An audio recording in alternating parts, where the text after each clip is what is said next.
Hello നമസ്കാരം. ഞാനിന്ന് ഇവിടെ ഉണ്ടാക്കാൻ പോകുന്നത് കൂർക്കപ്പേരിയാണ്.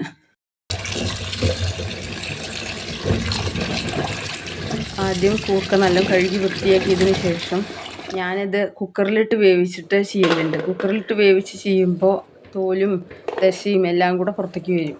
അതുകൊണ്ട് ഇപ്രാവശ്യം ഞാനൊന്ന് ഇഡ്ഡലി ചെമ്പിൽ ആവിയിൽ വേവിച്ച് നോക്കാമെന്ന് വിചാരിച്ചു. ആവിയിൽ വേവിച്ചപ്പോൾ എനിക്ക് നന്നായി കിട്ടി, ഈസി ആയിട്ട് തോന്നി ഒന്നും കൂടി. അതുകൊണ്ട് ഇപ്പോൾ ഇടയിലിടയിൽ കൂർക്കപ്പേരി ഉണ്ടാക്കലുണ്ട്. അപ്പോൾ അതൊന്ന് നിങ്ങൾക്കും കൂടിയും പറഞ്ഞു തരാമെന്ന് വിചാരിച്ചു. കൂർക്ക ഇങ്ങനെ ഇഡ്ഡലി ചെമ്പിൽ ആവിയിൽ വെച്ചതിന് ശേഷം അതിൻ്റെ തോലൊക്കെ നന്നായി കളഞ്ഞ് തോലെടുത്ത് ചൂടാറിയതിന് ശേഷം തോലെടുത്താലും മതി. നല്ല കട്ട് ചെയ്തിട്ടാണ് ഞാൻ ഉപ്പേരി തയ്യാറാക്കുന്നത്.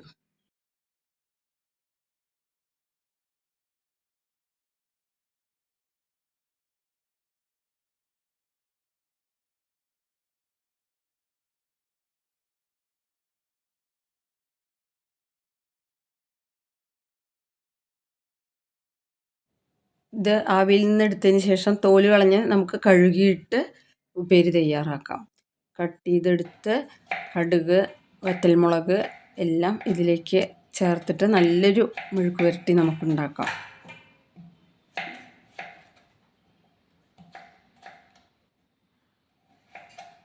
ചെറിയ ഉള്ളിയും വറ്റൽമുളകും ചതച്ചിട്ടാണ് ഇതിലേക്ക് ഉപയോഗിക്കുന്നത്. ചെറിയ ഉള്ളിക്ക് പ്രത്യേകം ടേസ്റ്റായിരിക്കും. നമ്മൾ നല്ലോണം ചതച്ചെടുത്തതിന് ശേഷം മാറ്റി വയ്ക്കാം.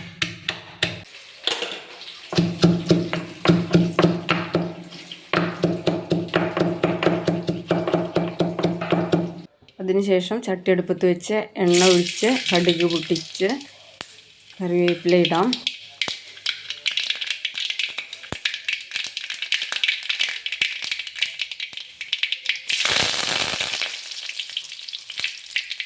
ഇത് നല്ല ഫ്രൈ ആയി വരുന്ന ടൈമിൽ നമുക്ക് ഉള്ളിയും വറ്റൽമുളകും ഇതിലേക്ക് ചേർത്ത് നല്ല ഫ്രൈ ചെയ്തെടുക്കാം. അതിനുശേഷം ആണ് നമ്മൾ ഈ കൂർക്ക കട്ട് ചെയ്ത് വെച്ചിരിക്കുന്ന കൂർക്ക ഇതിലേക്ക് ഇടുന്നത്. മഞ്ഞൾപ്പൊടി, ഉപ്പ് എല്ലാം കറക്റ്റായി ചേർത്ത് നല്ല ഫ്രൈ ചെയ്ത് നന്നായിട്ട് കൂർക്കുപ്പേരി തയ്യാറാക്കാം. കൂർക്ക കൊണ്ട് മസാലക്കറിയും ഉണ്ടാക്കാം, നല്ല ടേസ്റ്റായിരിക്കും. കൂർക്ക എല്ലാവരും ഉണ്ടാക്കാനുള്ള കഷ്ടപ്പാട് കൊണ്ടാണ് കൂർക്ക വാങ്ങാത്തത്. ഇങ്ങനെ ഒന്ന് ട്രൈ ചെയ്ത് നോക്കൂ, നന്നായിരിക്കും.